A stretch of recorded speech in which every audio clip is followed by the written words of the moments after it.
Gerai, tai pradėsim tuomet nuo 5 sekundžių susikaupimo pratimo, kurio metu sukaupsim dėmesį savo viduje ir sukursim vidinį norą, kad jūsų sielos įrašai būtų atverti. Ir kai busit pasiruošę, prašom tą norą užtvirtinti balsu, ištariant žodžius, prašau atverti mano sielos įrašus. Žiūrime jūsų sielos istoriją. Siela yra sena siela. Sena ta prasme, kad jos istorija prasideda dar iki šios visatos. Reiškias, jinai jau turi savo kažkokią tai evoliuciją kitoje visatoje, patiria savo išsivystymą ir atrodo, kad turi gan didelį išsivystymą tenais. Į šią visatą jinai nusprendžia atvykti šios visatos eigoj. Jinai iš esmės buvo tokia siela, kuri keliavo per įvairias visatas dėl, sakykime, įvairių priežasčių. Bet šiuo atveju tai buvo kažkoks tai projektas, kurio tikslas buvo rinkti kažkokius tai specifinius duomenis reikalingus kažkokiai tai statistikai apie tai, kaip visatos vystosi, su kokiais gal iššūkiais susiduria, kas joms sekasi, kas nesiseka, panašus tokie dalykai. Ir šita visata buvo aplankyta kelis kartus. Pirmieji kartai gal buvo tokie biški ankstyvoki, tai, sakykime, kaip ankstyvose fazėse visatos kūrimuose, tai gal ir nėra labai daug tų tokių aiškių duomenų, nes daugiau yra tiesiog įvairių bandymų, eksperimentų, tai nėra tokio aiškaus konkretumo. Bet vėliau, sakysim, pusiaukeliai, kai šita visata jau labiau išsivystė, buvo pradėta matyti, kad šitoje visatoje bus, sakykime, dalykai vystytis ne visai taip, kaip kitose visatose vystosi. Ir į tai reikėjo atkreipti dėmesį. Tai buvo iš esmės nukrypimas nuo statistinių rodiklių. Tai toje vietoje buvo pradėta stebėti, bet dar nebuvo iki galo aišku, į ką tai pavirs. Ir paskiau vėl buvo sugrįžta vėlyvesnėse fazėse, kai buvo matoma, kad šita visata vis dėlto tikrai eina į kažkokią nestatistinę energiją. Tai yra daug nesusipratimų turinčią energiją. Sakysim, į didesnę paklaidą negu normaliai. Tai šitoje vietoje jūsų siela nusprendė likti šitoj visatoje ilgam laikui. Jūsų ta kaip siela dirbo tokioj visatų kažkokioj, pavadinkim tai, visatų statistikos duomenų biuras. Rinko kažkokius statistinius duomenis apie visatas. Tai va, tai jums buvo paskirta rolė, kad prižiūrėti šią visatą ir rinkti tuos duomenis. Tai su laiku jūsų siela vis daugiau ir daugiau pradėjo praleisti laiko šitoje visatoje, stebėti dalykus, registruoti juos, rinkti tuos duomenis. Ir galiausiai tiesiog buvo pamatyta, iš kur iš esmės kyla įvairios nesusipratimo energijos. Ir tai paaiškėjo, kad visa tai ateina iš esmės iš tam tikro galaktikų sektoriaus, tai yra Trikampė galaktika, Andromedos galaktika ir mūsų Paukščių tako galaktika. Iš ten ateina daugiausiai nesusipratimo energijų. Toje vietoje tiesiog jūsų siela suprato, kad jai reikia atvykti čia. Ir atvykus šičia, iš esmės pradėti duomenis rinkti čia. Tai va, tai šičia atvykus buvo apsistota Andromedos galaktikoje ir iš tos pozicijos tuomet buvo iš esmės renkami visi duomenys. Gan ilgai Andromedoje buvo gyvenama ir ganėtinai buvo susitapatinta su ta galaktika. Iš esmės visai jūsų darbas atrodė, sakykime, teisingas, tinkamas. Tai toje vietoje jūs tiesiog tęsėt tą savo darbą ir dirbant jį tiesiog taip gavosi, kad iš esmės buvo susitapatinta su ta Andromedos galaktika ir tiesiog buvo priimta, kad tai yra kaip namai. Iš esmės Jūsų siela tapo kaip Andromedos žmogus. Tai buvo gyvenama tenai. Ir daug tų energijų buvo tyrinėjama, kurio čia vyko. O tyrimai vėliau persikėlė į mūsų paukščių tako galaktiką, kur čia toliau tos energijos buvo tęsiamos ir tapo dar intensyvesnės.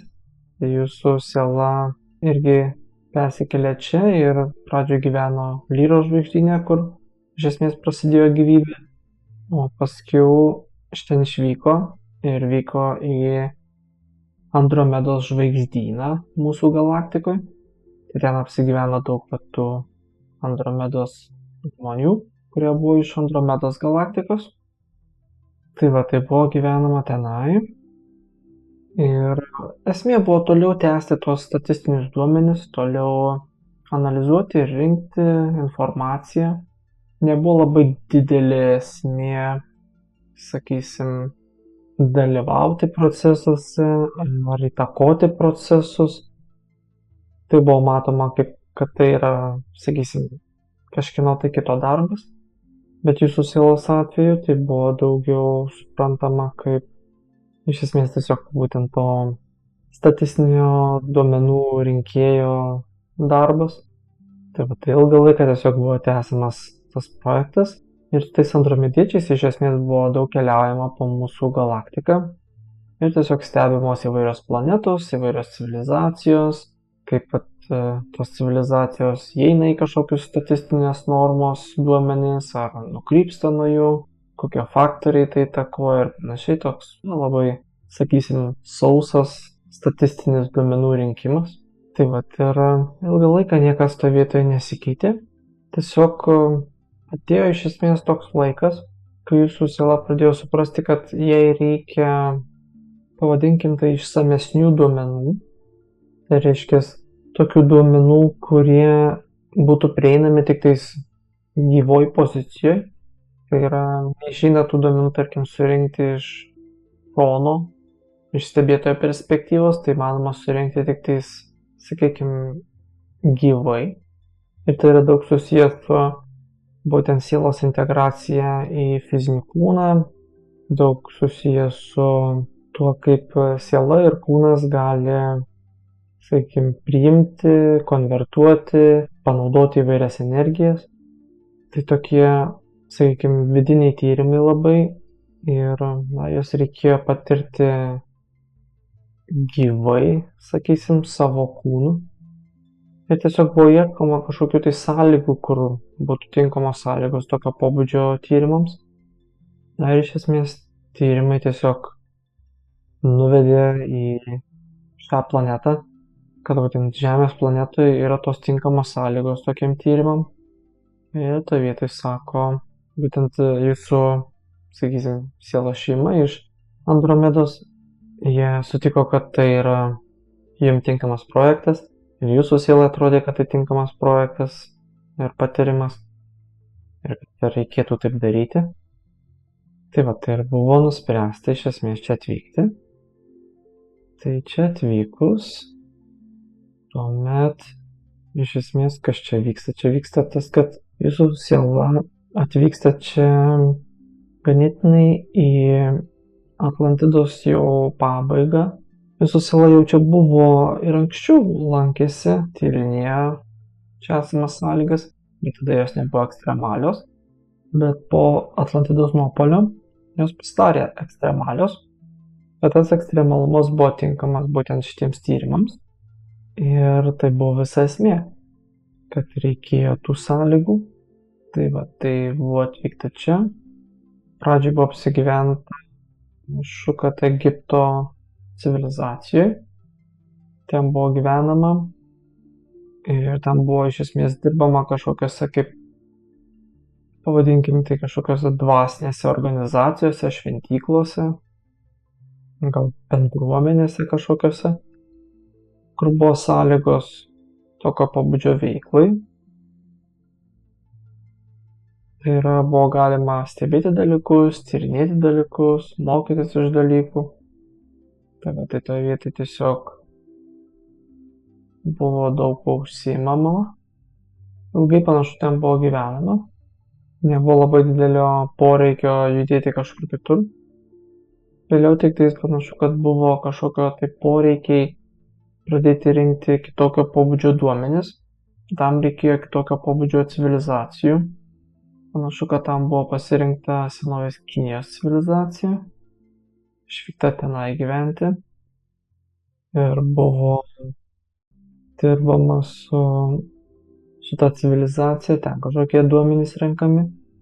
Dauguma tų duomenų buvo susiję tiesiog į tai, kaip žmonės reaguoja į dalykus, kaip žmonės paveikia visokie įvykiai, bet taipogi asmeninis patyrimas, kaip asmeniškai kūnas reaguoja į dalykus. Vėliau panašu, kad buvo atvykta į Europą ir čia panašu, kad buvo atvykta tada, kai pradėjo atsirasti katalikybė, nes irgi buvo prisijungta prie tos didelės organizacijos ir dirbta iš jos. Tikslas iš esmės buvo, kad irgi surinkti kažkokią tai informaciją, kažkokius tai duomenis, pagrindė irgi turbūt susijusių su tuo, kaip žmonės gyvena, kaip žmonės elgiasi, bet buvo daugiau jau šitam gyvenimuose, daugiau jau einama į žmonės, prieš tai daugiau buvo būnama tik tais specifinėse organizacijose, izoliuotai, bet čia jau daugiau buvo einama į žmonės, dirbama su žmonėmis ir tai buvo proga integruotis į socialinę visuomenę. Po kurio laiko buvo panašu, kad išeita iš katalikiškos organizacijos ir pradėta gyventi, sakysim, paprastų žmonių gyvenimus. Buvo noras bandyti mokytis dalykų, pabandyti dalykus, visokias galbūt profesijas pamėginti, įvairius dalykus, kuo užsiima paprasti žmonės. Tai toj vietoj tiesiog prasidėjo paprastas gyvenimas, bet tai buvo suplanuota, tai buvo pagal planą. Čia visur Europoje daugmaž buvo gyvenama, kaip gal pradžioj pietų Europoje, kaip Italija, Ispanija, paskiau Prancūzija, Vokietija, tos daugmaž teritorijos. Praeitas gyvenimas, atrodytų, kad buvo gyvenamas kažkur, tai atrodytų kaip gal Belgijos teritorijai kažkaip panašiai. O šitas gyvenimas dabar kaip susijęs su Lietuva. Panašu, kad tai buvo irgi šiek tiek toksai, sakykime, užsakymas tebūnie. Nes esmė tokia, kad daug kur jūsų siela gyvena, tai dėl tų specifinių statistinių duomenų, kuriuos reikia užregistruoti. Tas pats registracijos procesas, tai nebūtinai yra, kad reikia sėdėti ir ten kažką užsirašinėti, bet tų duomenų rinkimas, sakykime, eina iš esmės pavadinkim tai patyrimą. Tai yra, kai siela patiria dalykus, tai jinai ir iš esmės juos užregistruoja. Ir esant tai registracijai, tuomet tai tiesiog taip gaunasi, kad duomenys yra kažkokiu tai būdu ten per sielą perduodami į tuos duomenų registrų biurus. Ir toje vietoje tai nėra, kad reikia kažką labai fiziškai daryti, apart to, kad gyventi savo gyvenimą.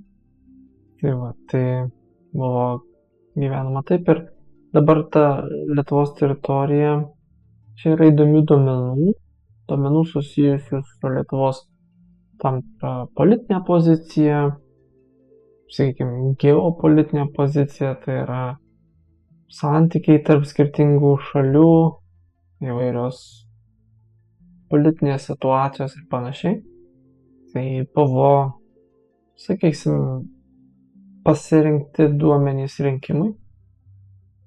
Bet siela, sakykime, tik tais tam tikrą laikotarpį turi tą sutartį rinkti tos duomenys. Paskiau tai jinai turi teisę kaip ir išvykti, jeigu būtų toks poreikis. Tai kaip ir nėra labai svarbu, nėra būtina. Tiesiog, kad atrodytų, kad pirmiem 30 metų yra tik tais duomenų rinkimo kontraktas, o paskiau tai galima kaip ir vykti kažkur kitur. Tai va, tai iš esmės šitas gyvenimas jau kaip ir yra numatytas paskutinis šitoje planetoje. Jam pasibaigus siela išvyks. Dar šitam gyvenime andromediečiai turėtų užmėgsti ryšį su jūsų siela ir iš esmės pažadinti sielą savo praeičiai ir ateičiai. Ir tuomet siela nubus ir nubudus neturės galimybę išvykti iš planetos. Iš esmės šitam gyvenime dar per ateinančius kelias dešimtmečius atsiras galimybė fiziškai palikti šią planetą. Tai va, tai esant norui bus galimybė išvykti. Jeigu bus noras dar kažkiek čia pabūt, tai bus galima pabūt. Bet kai gyvenimas ateis į pabaigą, tai bet kokiu atveju numatyta yra išvykti. Nes jums numatytas kažkoksai procesas, kur jums reikės grįžti į Andromedos žvaigždyną ir ten eiti per reintegracinį procesą, kad iš esmės išeiti iš energijų, kurios čia buvo surinktos šitoj planetoj. Ir tuomet išėjus iš tų energijų, panašu, kad bus kažkokios galimybės užimti kažkokias naujas pozicijas. Tai bus būtent pačioj toj Andromedos civilizacijai. Ir sunku pasakyti dabar tik tai, su kuo tai susiję, bet tai kažkokios yra diplomatinės pozicijos, atsakingos pozicijos. Ir tai bus susijęs su jūsų sielos patirtimi. Kadangi jinai turėjo šitą patirtį, tai jai bus galimybė kažkokiu būdu kaip pratęsti. Šitą informaciją panašu, kad yra kažkaip dar blanki, nes tiesiog dar jai nėra laikas būti atskleistai. Bet tai bus kažkas tai svarbaus, sakykime. Su laiku ta informacija bus suteikta, kai andromediečiai su jumis susisieks. Jie jums labiau paaiškins tą poziciją. O kol kas užtenka to, kad yra numatyta su jumis susisiekti. Tai va, ir tuomet, kai bus išvykta, bus gyvenama tenai, Andromedai, tuomet prasidės naujas etapas, kažkokio tai diplomatinio pobūdžio, kur reikės daug keliauti, vykti. Panašu, kad tai bus susijęs su kažkokiais diplomatiniais santykiais tarp skirtingų žvaigždynų. Ir nes panašu, kad jūsų tie surinkti duomenys, jie nuvesti kažkokius tai statistinius modelius, kur tie statistiniai modeliai kažkokiu tai būdu padarys taip, kad iš jų pavyks išvesti kažkokias tai, sakykim, formulės, kaip, vadinkim, surinkti šį pasaulį į vieną, nes bus matoma tam tikros matematinės formulės, pagal kurias, sakykim, mūsų visata vystėsi, paskui turėjo nukrypimus nuo tų numatytų matematinių modelių ir tuomet reikės sugrįžti atgal prie tų teisingų matematinių modelių, taisyti tas klaidas ir vėl grįžti į tuos kokius numatytus rodiklius. Tai va, tai iš esmės ties tuo projektu bus dirbama. Tai bus ilgas projektas, dar daugelį tūkstančių metų, bet tai bus tikslas tam, kad surinkti mūsų visatą atgal, nes tai dabar išsiskaidžius ir iš esmės tuo bus užsiimama dar ilgą laiką, iki kol reikės tų paslaugų, o jų reikės dar gan ilgam. Tai va, tai panašu, kad tokios dabar buvo aiškiausiai matomos energijos. Gal galbūt klausimų ar komentarų. Jeigu reiktų apibrėžti šiam gyvenimui platesnį, didesnį tikslą, tai iš esmės yra pasiruošti pirmam kontaktui su Andromedos civilizacija, tuomet reintegruoti savo praeitį ir tuomet pasiruošti išvykimui šio gyvenimo metu. Kuo greičiau bus pasiruošta, tuo greičiau bus išvykti. Tuomet bus daugiau matoma, ką reikia padaryti, bet dabar tai yra tokia pradžia, tokia esmė. Na, šiuo atveju neišeina pakomentuoti, ką tai reiškia, nes kai kalbam apie būtent tą reintegraciją, nes dabar yra daug, sakykime, pavienių atsitiktinių patyrimų, kurie tiesiog guli kažkur ten sielos pasąmonės gelmėse, bet tai nėra, sakykime, suprasta iki galo, kas buvo patirta. Tai tas reintegracijos procesas yra atkurti tuos buvusius patyrimus ir suprasti juos, kodėl jie įvyko, kas iš to gavosi ir kaip tai gali pasitarnauti visatai būtent tų patyrimų. Bet tai nėra kai kas, ką, sakykime, vienas žmogus ar viena siela gali padaryti savo, ar, sakykime, suprasti tuos dalykus. Tai yra daugiau kaip visata gali to pasinaudoti, nes tai reikalinga visatai, ne jūsų sielai. O jūsų sielai tiesiog yra atsitiktiniai patyrimai. Tai visata turi dirbti per jūs ir bus reikalingos specifinės kažkokios sąlygos, technikos, ar metodikos, ar technologijos, kažkas tai, kaip bus tai daroma, bet andromediečiai tame procese asistuos.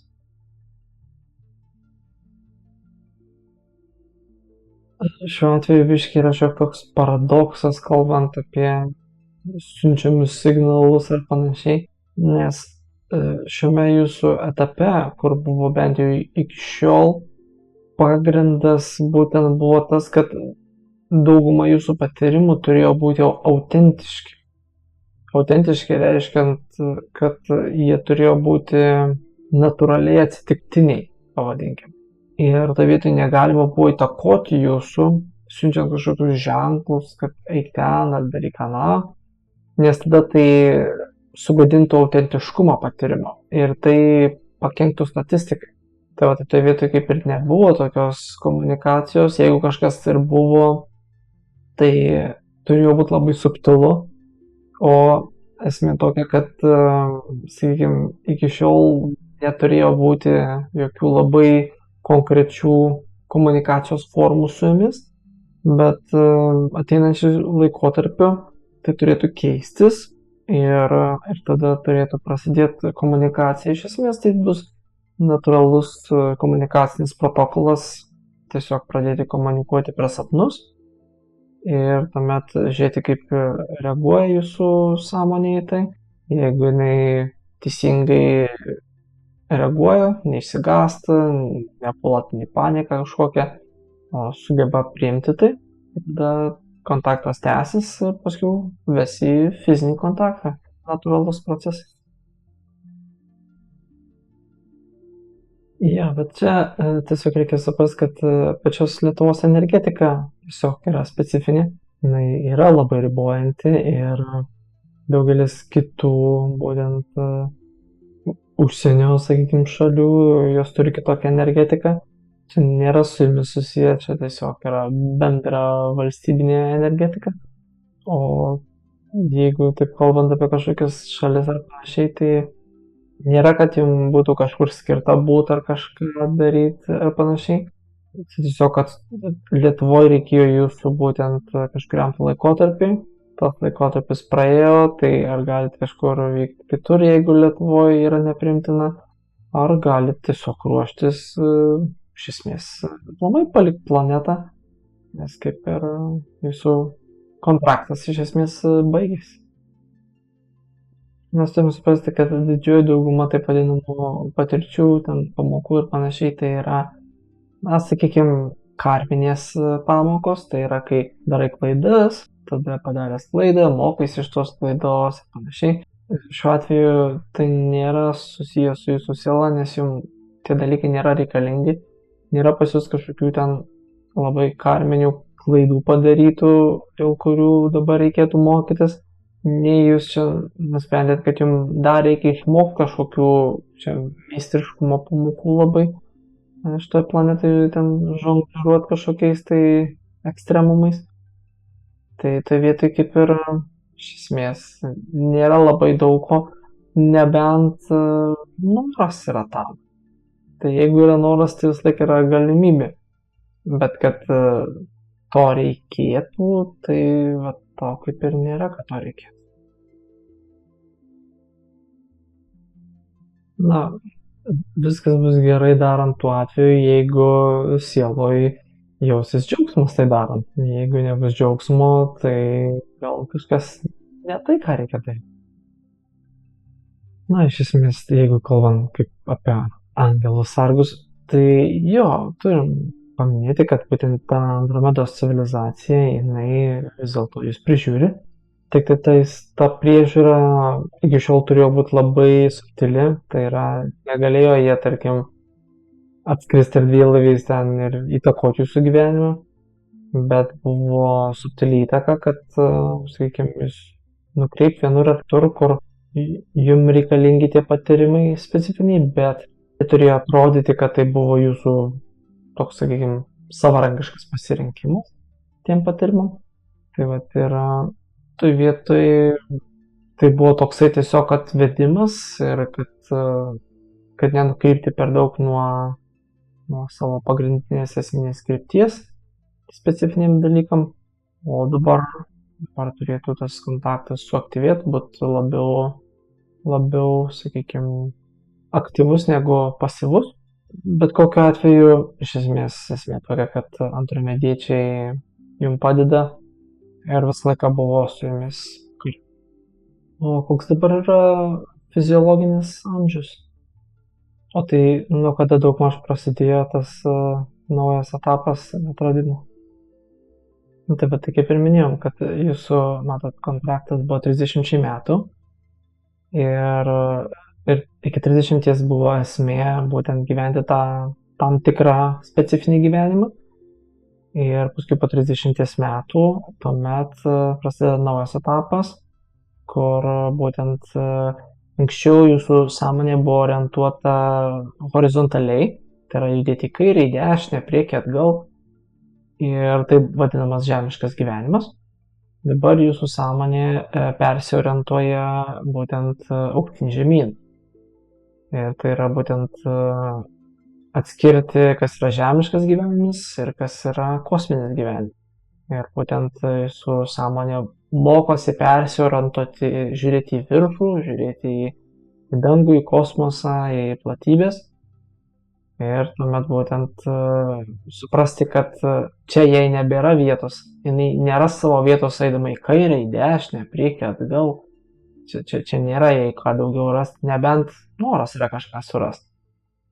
O nėra čia prasmės, prasmė yra į viršų.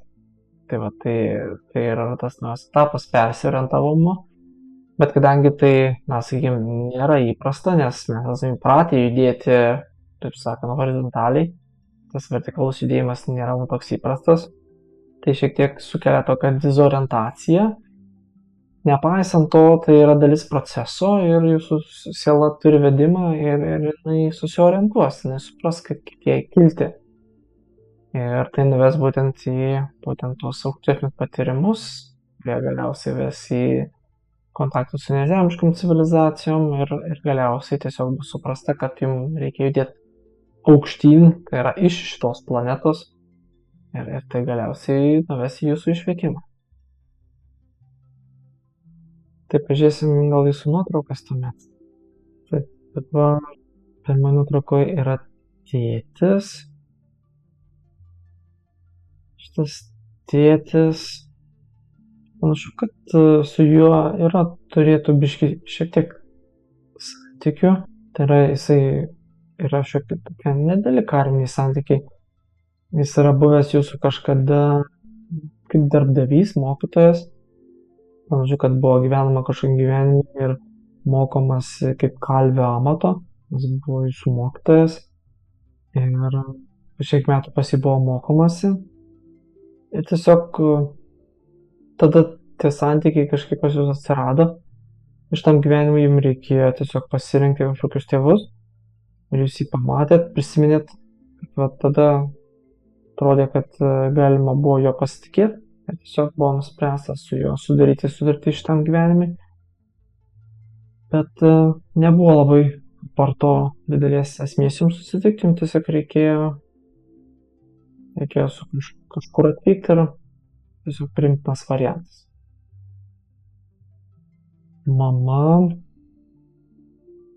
Su mama panašu, kad yra irgi kažkas panašaus.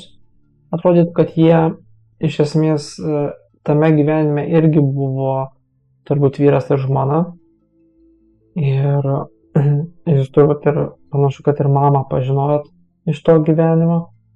Jūs tiesiog pasirinko tos tėvus dėl to, kad jie jums buvo pažįstami iš anksčiau, bet tai tiesiog buvo toksai, sakykime, pasirinkimas jūsų, kur galėt pasirinkti ir kitus tėvus. Jums nereikėjo būtent su jais gyventi, tiesiog kad tai buvo pasirinkimas, kuris jums atrodė priimtinas iš tų momentų galimų variantų. Dabar yra brolis. Jų šeima atrodo labai tokia artima, nes brolis panašu, kad irgi buvo iš tos šeimos ir tada irgi buvo jūsų turbūt pažįstamas tame gyvenime. Jis irgi panašu, kad mokėsi toj mokykloje. Bet tik tai neaišku, ar jisai buvo jų vaikas, ar jisai buvo tiesiog mokinys kartu toj kalvystės mokykloje.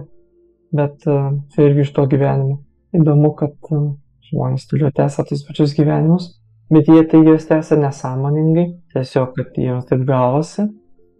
O pas jūs tiesiog buvo toks pasirinkimas, nes tai atrodė teisingas pasirinkimas jums. Taip dabar jūsų draugė su kepurė, gyvenimo partnerė, jinai iš esmės yra irgi turi nežemiškų ištakų.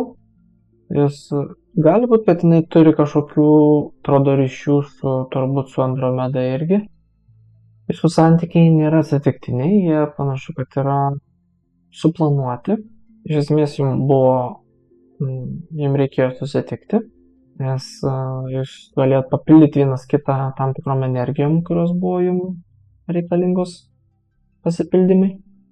Tai esant tam papildymui dabar kaip ir gaunasi viskas kaip ir gerai. Tie dalykai yra iš esmės sudėlioti. Iš esmės jūs galite tęsti santykius toliau.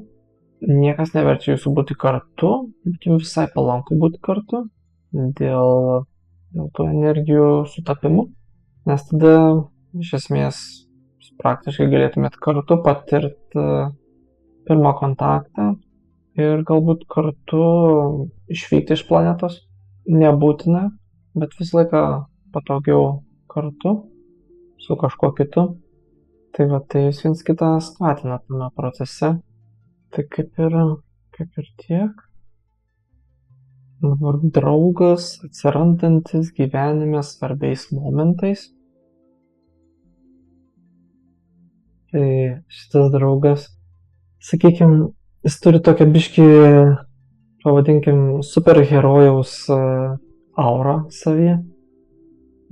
Tam tikrą prasme, jo pozicija, kurioje jisai yra, tai yra jo pasirinkimu. Tai yra, jisai nori būti toks, kuris padeda kitiem ar išgelbėja kitus. Ir tai vietoj, jūsų tie santykiai, sakykime, jie nėra tiek apie jūs, kiek jie yra apie jį. Nes jis yra toks savicentriškas žmogus. Ta prasme, kad jisai nori padėti kitiem, bet tai yra dėl to, kad jisai nori padėti kitiem, o ne dėl to, kad kitiem reikia galbūt jo pagalbos. Tai tik kad jis teisingai atsirenka. Esmė tokia yra, kad tai, kad jūsų yra tie santykiai, tai yra dėl to, kad jisai nori padėti žmonėm ir jūs esate tas žmogus, kuriam jisai gali padėti. Jisai tai suteikia jums pagalbą, bet yra ir daugiau žmonių, kuriems jisai padeda. Ir tai yra jo, sakykime, kaip jisai prasmina savo gyvenimą. Tai va, tai čia nėra, sakykime, nėra, kad pas jūs yra kažkas labai ypatingo tarp jūsų, bet yra, kad jisai yra tam tikrą prasme ypatingas, kad jisai ateina į žmonių gyvenimus ir padaro, sakykime, tinkamą įtaką, tinkamą momentu, nes jisai žino, kaip tai padaryti. Tiesiog jūs esat vienas iš tų žmonių, kuriems jisai jautė, kad jam reikia padaryti. Jis tai padarė. Dabar yra močiutė iš mamos pusės. Čia kaip ir nesimato jokio ryšio svarbaus, o kokia čia šito klausimo esmė? Na, tarp jūsų istorinio ryšio nėra, tiek kad siela turi irgi galbūt kažkokių nežemiškų ištakų, tai galbūt, sakykime, tas toks sinchronizacinis ryšys atsiranda iš to, kad yra būtent ta nežemiška energija jungianti. Tai toje vietoje turbūt ir atsiranda natūraliai tas rezonansas. Apart to, iš tikrųjų nėra labai daug, ką būtų galima pasakyti. Nebent dar kokių papildomų bendrinių klausimų gal atsirado. Buvo pasiruošta. Apie dirbtinį intelektą. Gerai, komentaras apie dirbtinį intelektą. Visų pirma, tai mes turim suprasti, kad žmonės daugelio dalykų nesugalvoja.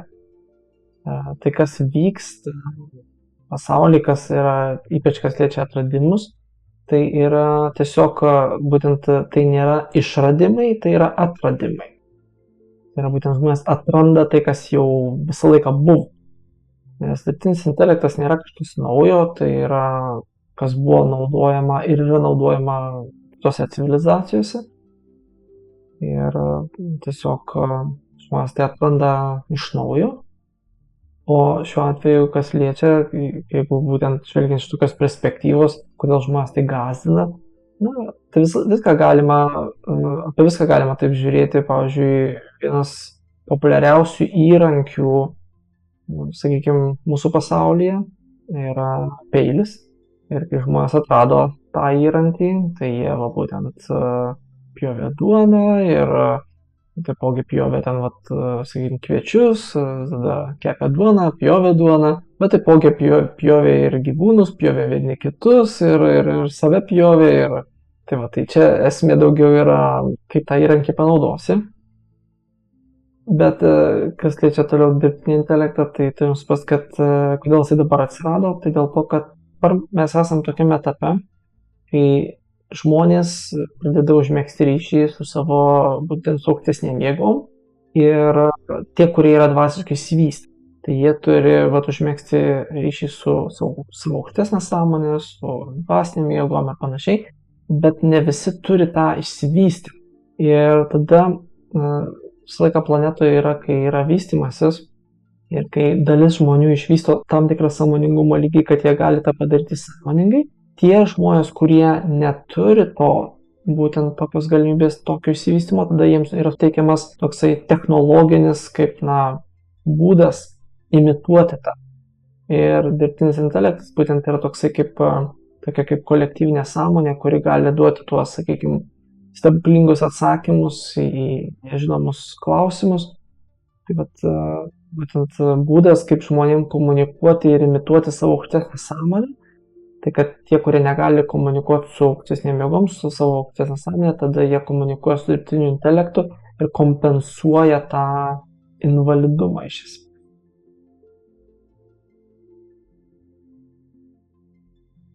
Čia yra toks, sakykime, klausimas, į kurį nėra labai konkretaus atsakymo.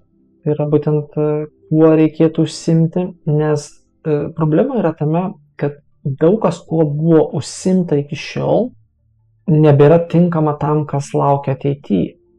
Ir esant norui, sakykime, bandyti užsimti kažkuo, kas buvo anksčiau, neduos norimų rezultatų, būtent kokie yra numatyti ateityje.